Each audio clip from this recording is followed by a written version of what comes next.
Hello and welcome back दोस्तों। इस lecture में हम लोग तीन चीज़ें सीखने वाले हैं। एक तो वर्ल्ड वाइड वेब WWW और इंटरनेट का फ़र्क, एक चीज़ ये, और दूसरा ये कि CSS और जावास्क्रिप्ट या HTML बेसिकली ये क्या चीज़ है और इनका रोल कहाँ पे आता है इंटरनेट में।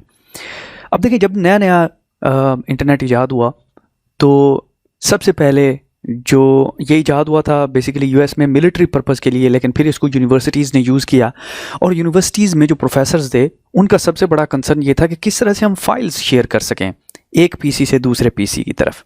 ठीक है, ये PC2 है, ये PC1 है, तो ये सबसे बड़ा कंसर्न था। अब फाइल शेयर करने के लिए उनको एक प्रोटोकॉल चाहिए था, एक कॉमन लैंग्वेज चाहिए थी। अब यूँ समझ लीजिए जैसे आप एक मुल्क से दूसरे मुल्क जाते हैं ना, तो फिर आपको एक कॉमन लैंग्वेज चाहिए कम्युनिकेट करने के लिए, क्योंकि आप एक लैंग्वेज बोलते हैं, जिस मुल्क में आप जा रहे हैं वहाँ पे कोई और लैंग्वेज बोली जाती है। तो इसीलिए दोनों कंट्री के जो लोग हैं उनके लिए एक कॉमन लैंग्वेज का होना ज़रूरी है ताकि वो आपस में कम्युनिकेट कर सकें अक्रॉस द बॉर्डर। तो यही कॉन्सेप्ट था बेसिकली वर्ल्ड वाइड वेब के पीछे भी, कि एक कॉमन लैंग्वेज, एक कॉमन प्रोटोकॉल डिवाइस किया गया जिसको वर्ल्ड वाइड वेब कहा गया, और इसका काम ये था कि मुख्तलिफ पीसीज़ के दरमियान कम्युनिकेशन जो है वो कायम की जाए। अगर आपको याद हो, फर्स्ट लेक्चर में हमने एक बनाया था, ब्राउज़र था, ठीक है, और हमने देखा था कि कैसे आईपी रिटर्न होता है उस ब्राउज़र को, फिर वो ब्राउज़र जो है वो सर्वर से किस तरह इंफॉर्मेशन रिट्रीव करता है। तो मैं इस तरह करता हूँ, ये सिर्फ दो चीज़ें ले लेता हूँ, एक ब्राउज़र, ठीक है, और एक सर्वर, ठीक है। तो बेसिकली जो फर्स्ट वेबसाइट बनाई गई थी वो सिर्फ इन दो चीज़ों पर मुश्तमिल थी, ब्राउज़र और सर्वर के ऊपर, ठीक है। और वो सिंपल HTML में लिखी गई थी जिसमें सिंपल टेक्स्ट डिस्प्ले होता था, नथिंग एल्स, सिंपल टेक्स्ट और फिर लिंक्स, कि किस तरह से एक लिंक जब आप क्लिक करते हैं तो दूसरे पेज पे ले जाता है, ठीक है। तो इस तरह का फर्स्ट टाइम एक प्रोटोकॉल, एक वेबसाइट डिज़ाइन की गई जिसका सिंपल पर्पज़ ये था कि फ़ाइल से किस तरह एक फ़ाइल से दूसरी फ़ाइल तक नेविगेट किया जाए और फिर किस तरह कॉमन जो पेजेस हैं, जो फाइल्स हैं, उनको शेयर किया जाए एक कंप्यूटर से दूसरे कंप्यूटर की तरफ। अगर मैं आपको दिखा सकूं, जो पहली वेबसाइट जो डिज़ाइन की गई थी वो कुछ इस तरह की थी। ये एक्चुअल फर्स्ट एवर वेबसाइट है और ये बेसिकली HTML में लिखी गई है, और इसकी खासियत आप देख रहे हैं कि सिंपल टेक्स्ट है और ब्लू कलर में जो आप देख रहे हैं वो बेसिकली लिंक्स हैं। अगर आप एक लिंक को क्लिक करते हैं तो वो आपको दूसरी वेबसाइट में ले जाता है, दूसरे पेज पे ले जाता है। तो इस तरह की कुछ चीज़ फर्स्ट टाइम डिज़ाइन की गई थी, और ये सर्न में मौजूद, सर्न एक बेसिकली फैसिलिटी है स्विट्ज़रलैंड में, वहाँ पर एक बंदे ने डिज़ाइन की थी। अब आप देख सकते हैं ये कोई इतनी विजुअली अपीलिंग नहीं है, ऐसा ही है ना, ये कोई इतनी फैंसी नहीं नज़र आ रही।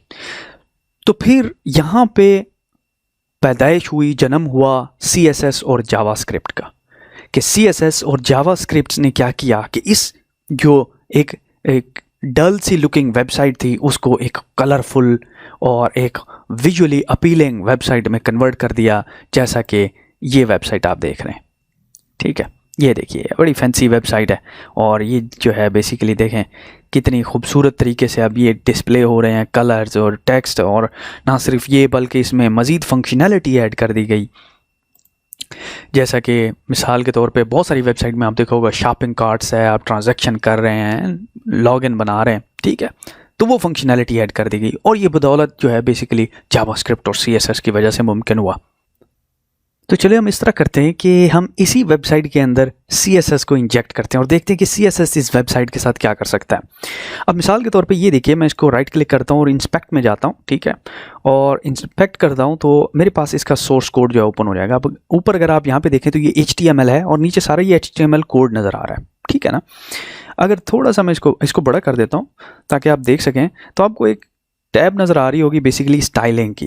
अगर आप यहाँ पे देख सकते हैं, ये देखिए स्टाइल की टैब नज़र आ रही है, राइट, और यहाँ पे स्टाइलिंग में कुछ भी नहीं पड़ा हुआ। इन केस अगर मैं इसको जब क्लिक करता हूँ तो आप देखिए कि मेरे पास एक टैब ओपन हो जाती है, राइट, ये देखिए ब्लिंक हो रहा है, ठीक है। अब यहाँ पे हम इस वेबसाइट का कलर, इस वेबसाइट के टेक्स्ट का कलर जो है वो चेंज कर सकते हैं। मिसाल के तौर पर अगर मैं कहता हूँ कलर, ठीक है, कलर, और यहाँ पे कह देता हूँ लेट्स से रेड, ठीक है, ये देखिए रेड।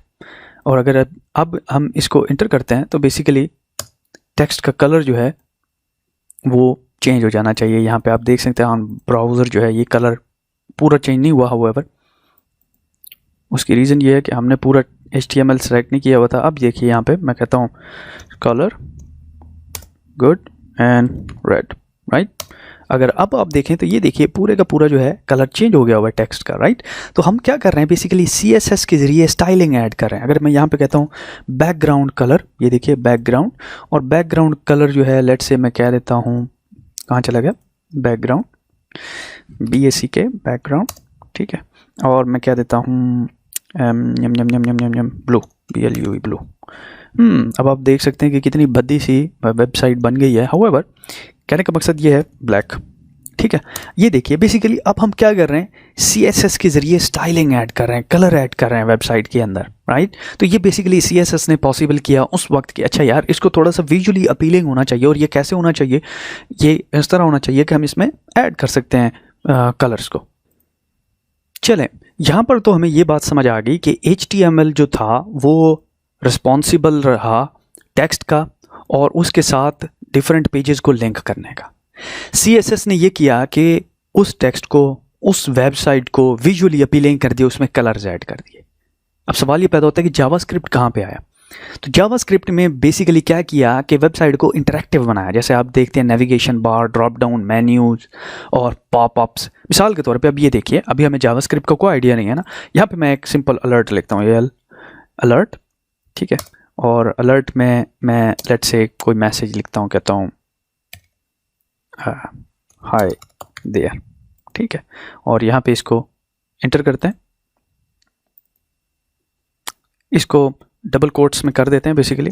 ये देखिए, ये जैसा कि यहाँ पे आपको नज़र आ रहा है हाय देयर, इसको क्लिक करते हैं, राइट, हाय देयर। अब अगर मैं आपको इसको इंटर करता हूँ तो आप देखेंगे कि हमारे पास एक इंटरेक्टिव पॉपअप अलर्ट आ जाएगा। ये देखिए मैं इंटर करता हूँ and you can see hi there, ठीक है। तो ये बेसिकली हमने जावास्क्रिप्ट ऐड किया अपनी वेबसाइट में। तो आपने देखा कि 3 एलिमेंट किस तरह इकट्ठे हुए और उन्होंने एक वेब साइट को जो है इंटरेक्टिव, विजुअली अपीलिंग और इंफॉर्मेटिव बनाया, ठीक है। एक्सीलेंट। तो हमने क्या किया, देखें यहाँ पे HTML टेक्स्ट था जो कि वेबसाइट की इंफॉर्मेशन थी। दूसरी तरफ आपने देखा कि हमने स्टाइलिंग ऐड की CSS को यूज़ करके। तीसरी तरफ आपने देखा कि किस तरह हमने बेसिकली जावास्क्रिप्ट को यूज़ करके पॉपअप ब्लॉकर, सॉरी पॉपअप एक अलर्ट जो है वो ऐड किया। तो मैं उम्मीद करता हूँ कि आपको अब आइडिया हो गया होगा कि किस तरह हमने शुरू किया एक सिंपल टेक्स्ट से 1991 में, और किस तरह हमने उन वेबसाइट्स को लिया, उनमें जो है स्टाइलिंग ली और उनको मज़ीद कूल और विजुअली अपीलिंग वेबसाइट्स में कन्वर्ट किया। यहाँ पे मैं इस लेक्चर को क्लोज़ करता हूँ और अगले लेक्चर में जो है हम डेवलपर के फंडामेंटल्स की बात करेंगे।